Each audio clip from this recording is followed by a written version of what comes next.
Hi guys, it's Jess from Honest Fiction and welcome back to my channel. In today's video, I am going to be sharing my favorite adult fantasy and fantasy romance books that are perfect for fall.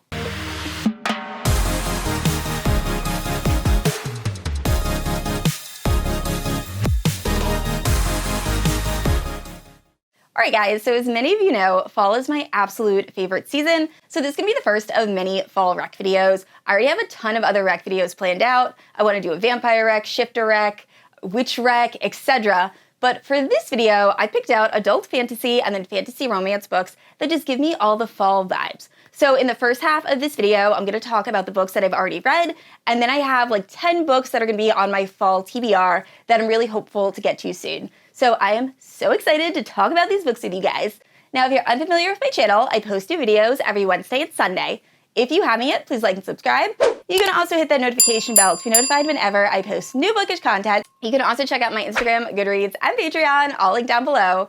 With all that out of the way, let's talk about these books. So starting off with YA fantasy, we have Belladonna by Adalyn Grace. This story is following Signa, and when Signa is just a baby, her mother takes her to this party where everybody ends up being poisoned and passes away. So Death shows up in corporeal form, ready to usher all the souls into the afterlife, but when he touches baby Signa, he realizes that he can't take her soul. So he becomes very intrigued by her and ends up following her as she grows up and is given to different guardians. So eventually the entire town kind of thinks something might be off with Signa, and she's sent to live with these distant guardians, and the story progresses from there. So while this is YA, I will say there were parts of this book that creeped me out in the best possible way.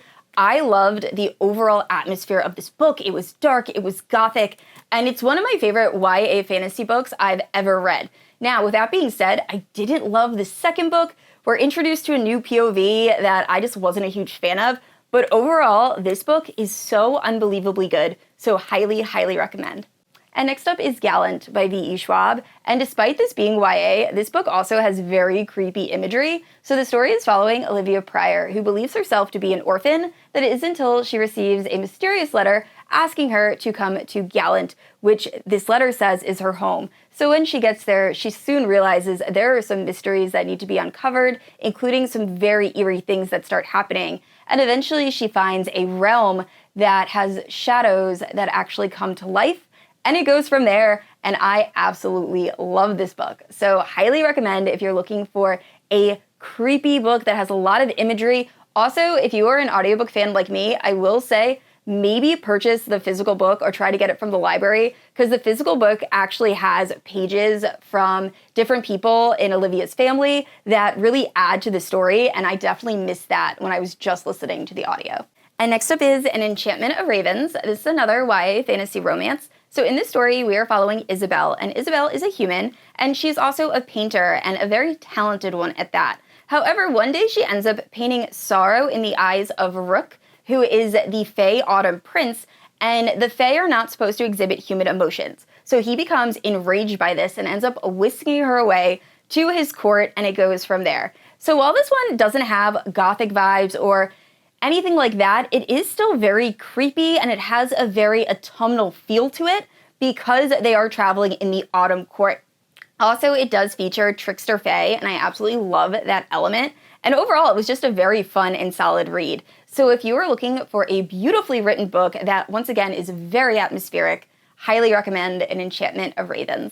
And next up, we have House of the Hollow. So it has been years since I've read this book, and some of the imagery still plays in my mind. This book was unbelievably creepy, despite it being YA. But the story is following Iris, and Iris's strange life becomes even darker when her sister Gray mysteriously goes missing. So now Iris must confront her eerie past and also try to uncover the mysteries that Gray has been keeping. And oh my gosh, I always forget this book is YA because I was creeped out the entire time I was reading this.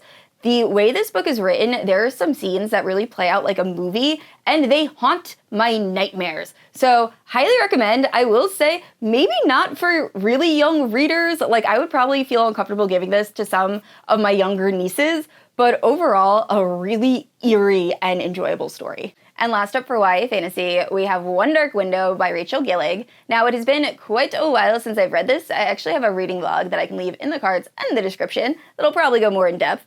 But from what I remember, we are following Esbeth, and Esbeth lives in this kingdom known as Blunder. And in Blunder, if a child becomes sick, they are actually executed, because it is seen that when a child becomes sick, they're actually infected with dark magic, and as they grow up, this dark magic can become volatile and explode out of them. So our main character, Esbeth, when she was a child, she did become sick, but her family hid her away, and they just assumed that she never was touched by magic. Unbeknownst to them, she had touched a tarot card that kind of like infected her with this monster that lives inside her. So she just talks to this monster. It is just like a separate being living in her body. And that is really all I remember from this story. And it's pretty much just her trying to conceal this. And then I believe she ends up meeting someone from the royal family and she's trying to keep the secret, and it goes from there. I will say, I know Tori from Novel Life really enjoyed this. I think Becky from Bex Reads also absolutely loved this. I liked it, but not enough to continue to read the sequel, so I'm not exactly sure what happens in the second book, but it has gained so much popularity since it released. So if you're looking for a Gothic YA fantasy, highly recommend. And moving into adult fantasy and fantasy romance, the next 3 books are all dark academia. So this first one might be a little bit of a stretch. I'm not exactly sure if it's considered fantasy. However, it does have fantastical elements. So it is Nocticadia by Keri Leigh. I just finished this book. I'm obsessed. It is following Lilia, and at the start of our story, Lilia's mother ends up passing away from a mysterious illness. So Lilia becomes very interested in what possibly infected her mother, and she's also trying to get out of her kind of impoverished life. So she ends up getting accepted to Nocticadia University. And when she gets there, first of all, she realizes it's on this creepy Gothic island, and she also has a run-in with the head doctor of pathology, Devrick, and he has a very dark reputation. This book was the perfect blend of horror and romance. There are these parasites that are being studied throughout this book, and I really loved how the author really had a parallel between these very creepy and disgusting parasites and our main character kind of falling in love for the first time because she's never experienced this emotion, and the writing in this was just so unbelievably good and creepy, and just, I love this book so much. So if you like the student-teacher trope, but you want it in like a Gothic, creepy island with all of this like horror and like a lot of body horror going on, highly recommend. Just check the trigger warnings. And next up, we have Ninth House by Leigh Bardugo. This is very much a love it or hate it type book. I really enjoyed it, but highly recommend checking the trigger warnings. But the dark academia and occult is just so good in this. So in this story, we are following Galaxy Stern, or Alex, and she has the ability to see greys or ghosts, which has made her life very difficult. So eventually she gets accepted into the prestigious Yale University, and she is assigned to monitor the occult secret societies of Yale. And she is taught by Darlington, who's one of these head, like, occult police, on how to monitor these different societies. And overall, I loved this. I loved the mystery. I really loved Darlington and Alex together. And this story is taking place in 2 different timelines, but I think it is done so unbelievably well. So I absolutely love Ninth House. I also really love the sequel, Hellbent, and I'm very excited for the 3rd book to release. And last up for Dark Academia, we have the Atlas 6. Now, this book was unbelievably popular when it first went from indie to traditionally published. I have not read this since this book first came out. However, I did remember enjoying it, but 1, it is not really a fantasy romance. It is much more dark academia fantasy with like a few spicy scenes thrown in, and not many. And 2, the writing is a little bit pretentious. However, I really love the characters and the overall story, and the ending was insane. But this story is essentially following 6 different students as they compete to become the newest members of the Alexandrian Society, a secret society that guards the secrets of the Library of Alexandria. And it goes from there. Once again, I forget a lot of this book, but there is really cool magic, and I just loved all of the different characters. So highly recommend. I also remember really enjoying the audiobook, so if you do pick this up, maybe check out the audio. All right, and the next few books just have a creepy, gothic, witchy type feel to them that I feel like is perfect for the fall. So first up, we have Hollow Heathens. This is by Nicole Fiorina, who is one of my all-time favorite like auto-buy authors. I love her so much. But this story is following Fallon, and Fallon has recently lost her last living relative besides a grandfather that she has never met, that she's only corresponded with via letters. Well, one day she gets a letter from her grandfather saying, "I need you to return home to Weeping Hollow to help care for me because I am going to pass away." So Fallon ends up jumping in her car, goes to Weeping Hollow, and finds out that her grandfather never sent that letter and actually tells her to leave immediately. Unfortunately, Fallon is not able to do this and ends up having to stay in this town where she sees this guy in a mask, and everyone tells her she needs to stay away from him, but she does not listen. And the story goes from there. This book definitely had the Romeo and Juliet vibes, but it is set in one of the creepiest towns I have ever read. And there's all of these like superstitions and neighbors against neighbors, and it's just so unbelievably good. So the second book, Bone Island, has also released. Unfortunately, the last time I checked, this did not have an audiobook available, so I'm waiting for that audio, but I know this is going to be another 5-star read. And next up is Mexican Gothic by Silvia Moreno-Garcia.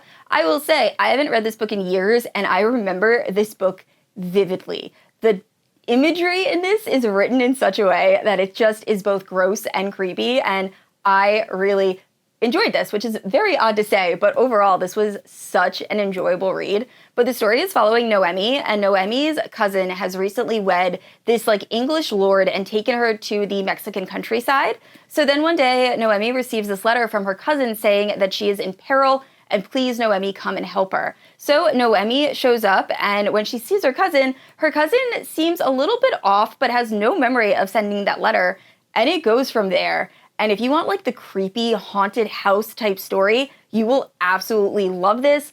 I wish this book had more hype. I don't see a lot of people talking about it, but it is so, so good. And last up for books that just really creep me out, we have House of Hunger. This is actually by the same author as Year of the Witching, which I'm going to talk about in my Witch Rec video. This author they just do such a good job of really making my skin crawl, but in the best possible way. So the story is following this girl named Marin who lives in the slums and is just having a really rough go of life. And then she sees a poster asking for blood maids. So she accepts, and she ends up going to the north where she becomes a blood maid for this very powerful countess. And then other blood maids start going missing, and the story goes from there. So there is something about me. I hate the dentist. Like, I actually had to go to a hypnotist for both the dentist and for needles. Both those two things I cannot deal with. This book has so much imagery involving needles and teeth and veins, and I was so uncomfortable reading this entire book. I also have a reading log for that book that I will leave in the cards and the description, but this book was horrifying, but also I absolutely loved the story. The romance is also sapphic. I think I forgot to mention that. But overall, highly recommend. Just check trigger warnings, and if you don't like needles, maybe avoid it. And next up, this book doesn't really fit into any of the categories, and I'm honestly not sure why it reminds me of fall. I think because death is a main character, and also some of the atmosphere is a little bit reminiscent of fall. But anyway, the story is The Invisible Life of Addie LaRue. I thoroughly enjoyed this book. I know it has a bit of mixed reviews, but we are following Addie, and when she is fairly young, she makes a deal with death in order to live forever. However, everyone that meets her will forget her. So it's almost like a curse. That is until Addie one day bumps into a stranger on the street and he remembers her. And it goes from there. I, once again, really enjoyed this story, and I don't know why it gives me the fall vibes, but it really, really does. And last up, before I get into the recs that I have not read yet, we have The Undertaking of Heart and Mercy, which I like to pitch as if Hayao Miyazaki made his own version of You've Got Mail. It's kind of like a rom-com fantasy romance rec. So we are following Mercy, who owns an undertaking business, and she is rather lonely, and then Hart, who is a marshal, and he is responsible for killing dregs or zombies. Well, Mercy and Hart actually have to interact rather frequently because Hart has to bring the bodies of the dregs to Mercy. Now, they absolutely cannot stand each other, but all of this begins to change when Hart ends up writing an anonymous letter to a friend that mistakenly gets delivered to Mercy, and then they have this pen pal sort of romance. And it is such an adorable story, and I really loved the overall world. It was so magical and whimsical, so highly recommend. All right, so moving into the fall recs that I have not read yet, however, they are on my fall TBR. So first up we have The Spell Shop, which is a cozy romantasy book. We are following Keela, who is a reclusive librarian. However, after a revolution, she has to flee along with her sentient plant to her childhood home, which is on an island. And I believe she sets up an illegal spell shop and then ends up having a bit of a romance with one of her neighbors.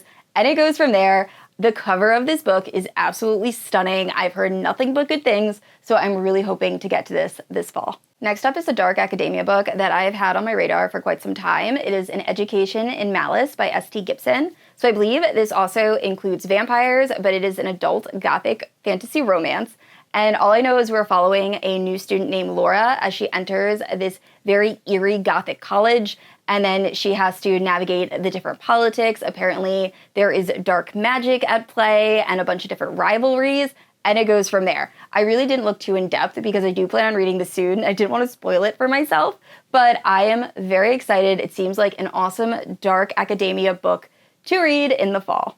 And this next book is a YA Romantasy debut that I specifically have been waiting to pick up in the fall because I heard it's very atmospheric and just gives all of the autumnal vibes. Also, I believe it might be dark academia, but I'm not positive.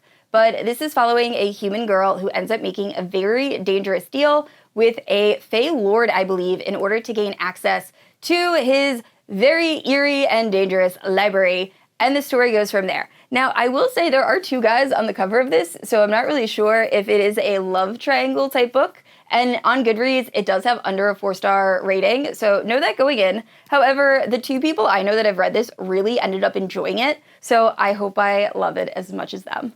And next up, we have Her Majesty's Royal Coven. I've had this book for, I think, almost 2 years at this point. I've had it on multiple TBRs. I still have not gotten to it, so hopefully I will pick it up this fall. But I believe we are following 4 witches, and when they were girls, they started, I believe, like a witch government or a witch group. And now that they have gotten older, it is starting to fracture because of their different beliefs.